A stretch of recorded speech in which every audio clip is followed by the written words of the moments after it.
Tonight, testing Canada's nerves of steel as Donald Trump doubles down on punishing tariffs.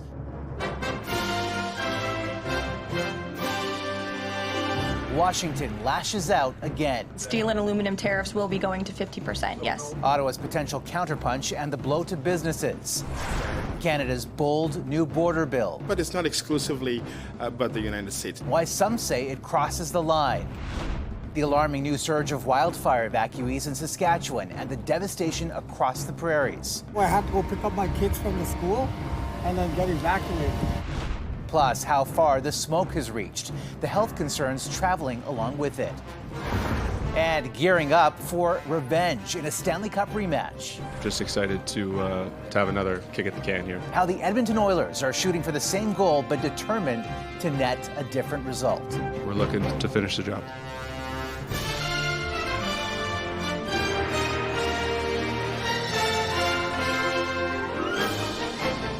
CTV National News with Omar Sachedina.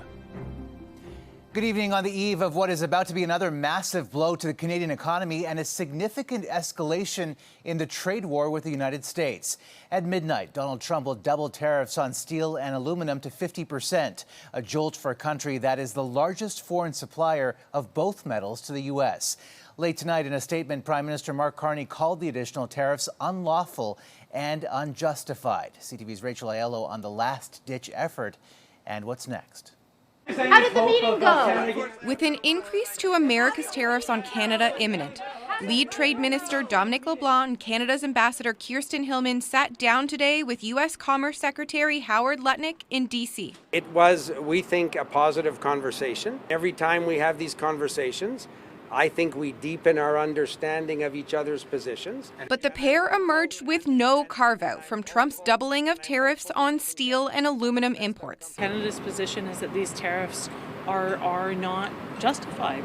That escalation of U.S. trade action, confirmed in an evening White House proclamation, takes effect tomorrow. And he's delivering on his promises to bolster our steel and aluminum industries in this country. Canadian workers are worried. The industry has already been treading water after Trump imposed 25% tariffs on these metals in March. And now unions fear thousands of jobs could be in jeopardy. This will be the camel that breaks the straw's back, and we will see immediate and probably many layoffs within the sector. With this anxiety hanging overhead today, the U.S. ambassador sought to charm a business crowd in Toronto. Your prime minister, my president, they can do this quickly if they have the will. He also met with Ontario's premier. I did mention to the ambassador 9 million Americans wake up every morning to produce a product, a widget for Ontario alone. We can't be kicked around any longer. Commerce and labor leaders are calling Trump's move a direct and reckless attack on Canadian workers, businesses, and local economies. Heavyweights from these sectors will have more to say about the tariff imposition on Parliament Hill tomorrow. Omar? All right, Rachel, thank you. Canada's focus on strengthening the border has been a direct response to Trump's tariffs, with the goal of persuading the U.S. president to back down. Today, the Liberals introduced new legislation to tighten security. CTV's Abigail Beeman tells us what's in it.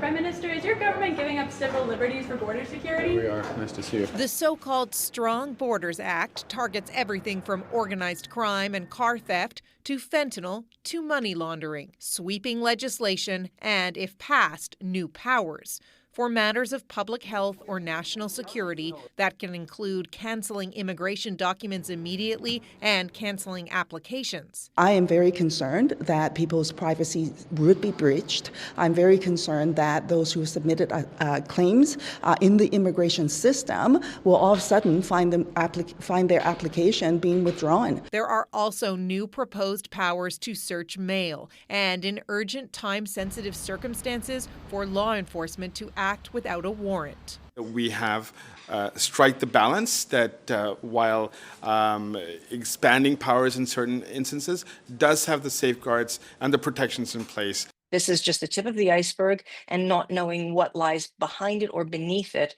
that is cause for grave concern. A former CBSA officer believes the bill is more about appeasing Donald Trump. So does this legislation improve our border security, improve our immigration integrity, and improve the public safety of Canadians? No, it does not. It doesn't even come close. There are a number of elements in the bill that have been irritants for the U.S., so we are addressing some of those issues, but it's not exclusively about the United States. This afternoon, Ananda Sangari had his first meeting with the American border czar in his new role as public safety minister and shared details of the new bill. A Canadian government source described the call as positive.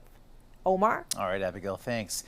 We are getting some breaking news of a fatal shooting tonight in Toronto. Police say a man has been confirmed dead and 5 people have been taken to hospital with non-life-threatening injuries. There were gunshots, and then you see you hear some yelling and screaming. Sirens I've never heard before, like different kinds of sounds, and yeah, it was just I've never seen anything like it. Turning now to the out-of-control wildfires burning from British Columbia to Ontario. Most are in Western Canada. British Columbia has 74 active fires, Alberta 57, and Manitoba 27. In Saskatchewan, that number is 24, enough of a threat to nearly double the number of evacuees forced from their homes. The Premier revealing today that 15,000 people have had to leave their communities, a number that is expected to surge.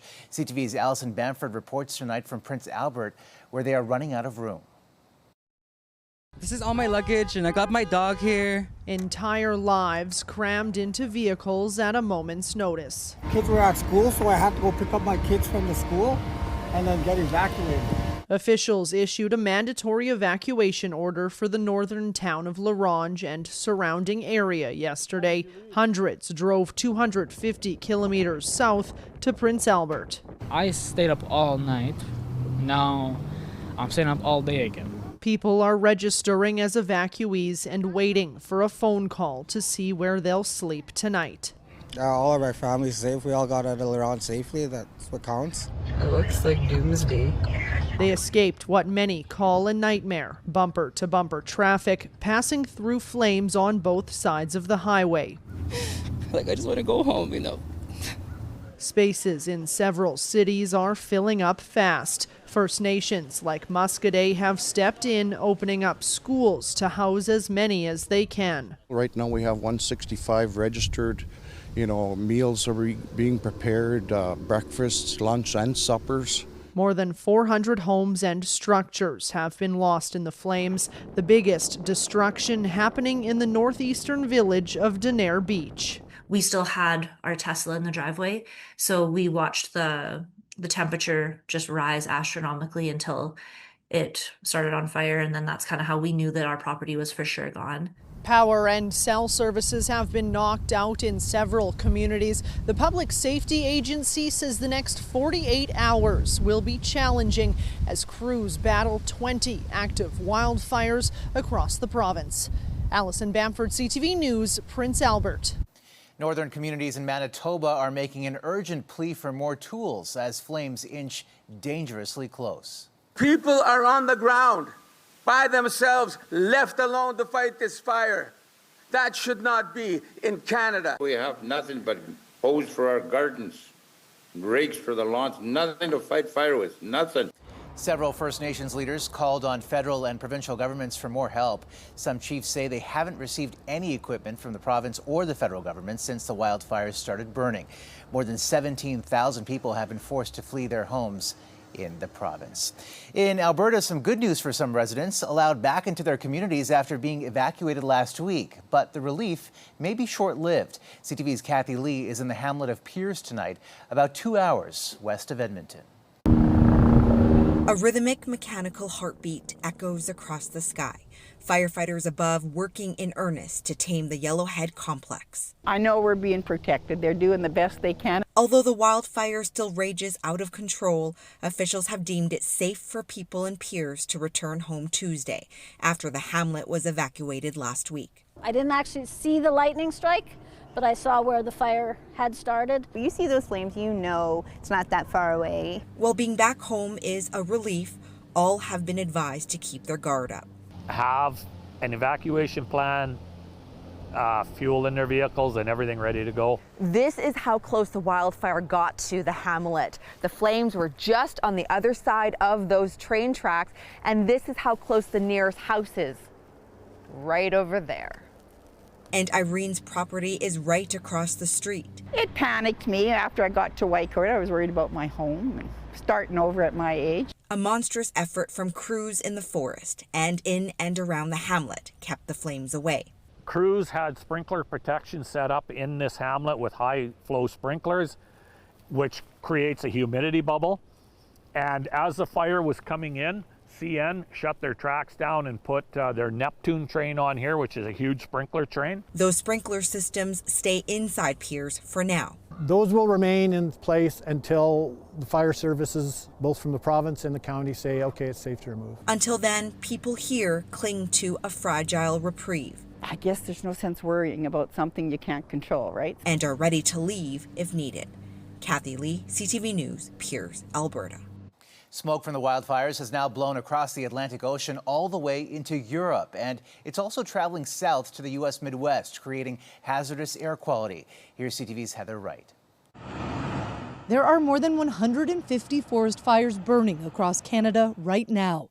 Not only have thousands been forced from their homes, the smoke from those fires is impacting millions of people across North America, with the smoke traveling as far away as Europe. Because there's so much heat, there's so much energy in those fires, those smoke particles can travel really long distances.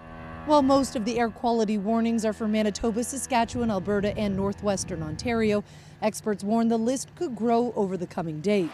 Over the weekend, smoke drifted into parts of the American Midwest, though hazy conditions have been reported as far south as Georgia.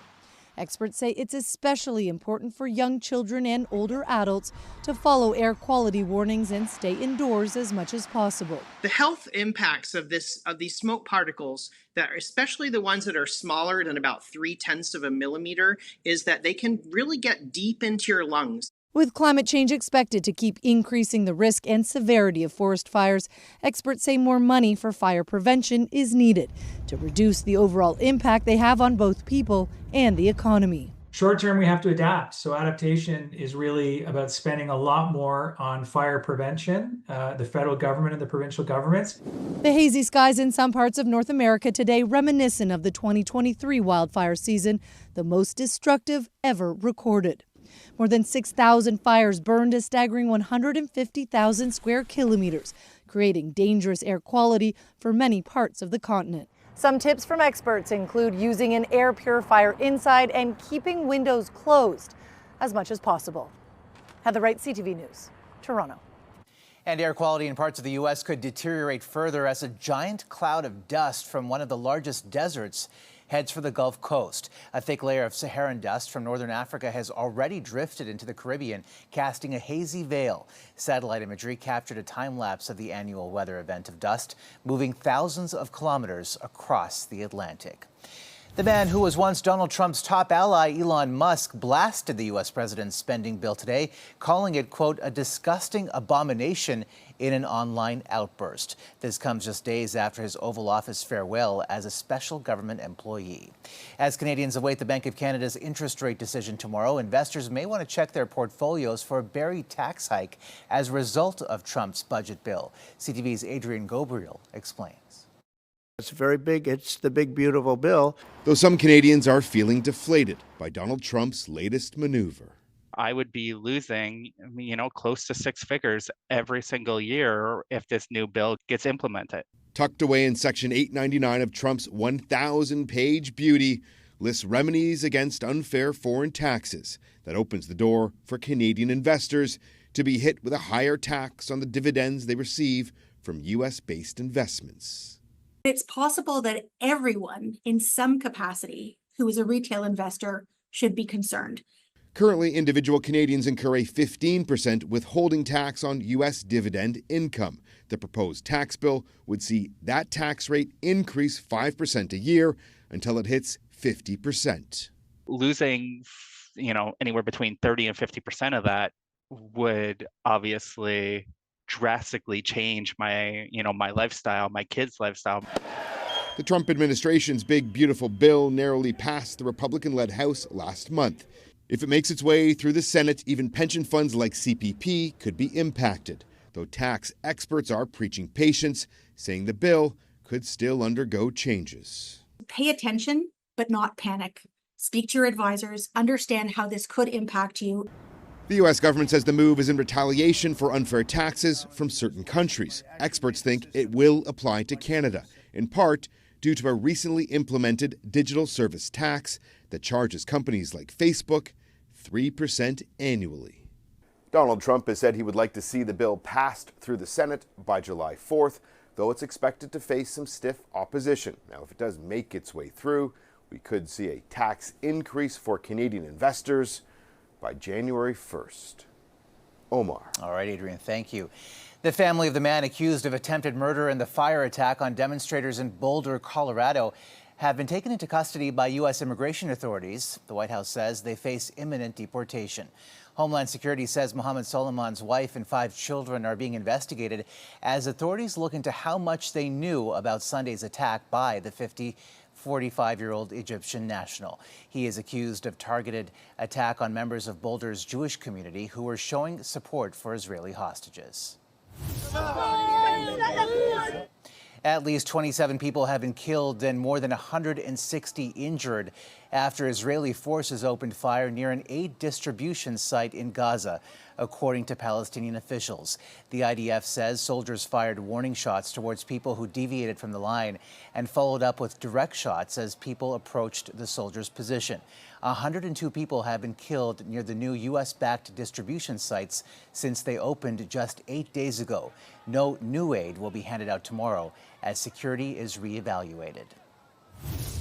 And Ukrainian special forces say they have hit a critical bridge connecting Russia and the occupied Crimean Peninsula with 1,100 kilograms of explosives planted underwater. The attack is Ukraine's third on a vital supply line for Moscow's forces since the full-scale war began in 2022. Russia built the bridge after it annexed Crimea in 2014. Coming up, every morning when you're looking at the newspaper, you saw new strikes. Getting ready for the summer of strikes. What's behind the bump in labor disruptions in Canada? Plus, what these thieves are targeting and where.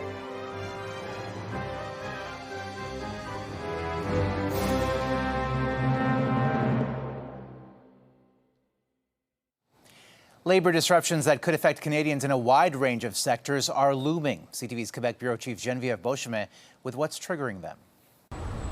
Some workers entrusted with keeping Montreal's public transit running on time are now set for limited strike days.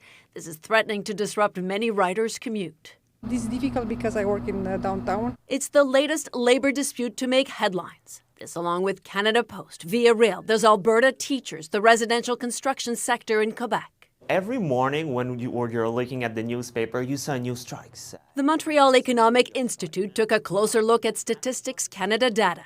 It shows a rise in the number of work stoppages over the past 5 years in Canada, from 66 in 2020 to 780 in 2023 and 846 in 2024. The Institute points to what it calls a normalization of strikes amplified by recent public sector negotiations. But 91% of the labor disruptions are now in Quebec. We know Quebec, with its French root, might have some culture of strikes culture. But the reality is that now we have an unbelievable imbalance. The Quebec government has tabled legislation, Bill 89, to ensure minimum services are maintained in schools and cities during strikes. But in Quebec and beyond, other experts point to the stagnation of wages, benefits, and pensions that's driving up the number of strikes. These are workers who have been working under contracts that are 3-4 years old, which predates a lot of the inflationary pressures that we've seen in the past few years. So they feel the need to make up for lost ground. For now, many unions given a strike mandate have opted for job action or negotiations, but that could change and many Canadians could feel the disruptions. Geneviève Beauchemin, CTV News, Montreal. Still ahead. This was nothing short of a coup.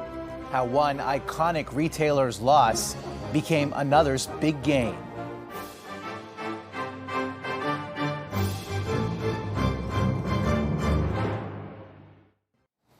A brazen daylight smash and grab robbery in Ottawa to show you now. Security footage shows the moment a stolen truck rammed into a jewelry store before masked thieves ransacked the place. The truck was left behind as the suspects fled in a silver SUV. Police confirm precious gems were stolen but haven't revealed the value. Canadian Tire's purchase of Hudson's Bay trademarks has been given the green light. According to an Ontario judge, the historic $30 million deal was the best possible outcome given the circumstances facing the Bay. The deal will give Canadian Tire rights to the Bay name, its coat of arms, the iconic stripes, as well as other apparel lines and trademarks. The court also granted approval for more than 8,300 terminated Bay employees to receive federal benefits. Still ahead, Cup final confidence. We're looking to finish the job. Why the Edmonton Oilers and their fans say it's different this time.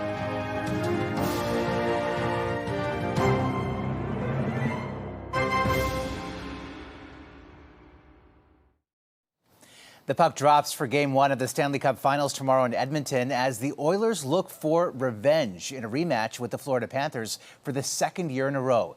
CTV's Norman Issa now on how the fans, the players, and the city are preparing. This is a different story, different teams, different group. Just excited to have another kick at the can here. Oilers players and fans hope it's a fairy tale ending for this year's Stanley Cup Final. The Edmonton Oilers and the Florida Panthers are once again facing off for hockey's holy grail. This group obviously has played in one of those games, came out on the wrong side, but just having gone through that, I think we're better for it. The Panthers beat the Oilers in 7 games last year, a tough pill to swallow. I thought I put it away quick, but definitely internally there was something buried. That's kind of the easy way to do it.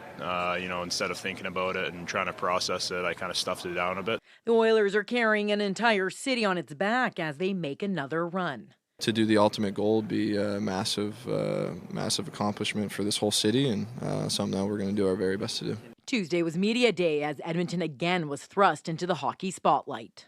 I just landed, 12 hours ago, and ready to give it another go. It's not just international media in town. The superfan from Illinois is back in Edmonton to watch the Oilers for a third time. It just gets better every time. I don't know how to explain it. Even though it's so far away from home for me, it just feels like I'm coming back home.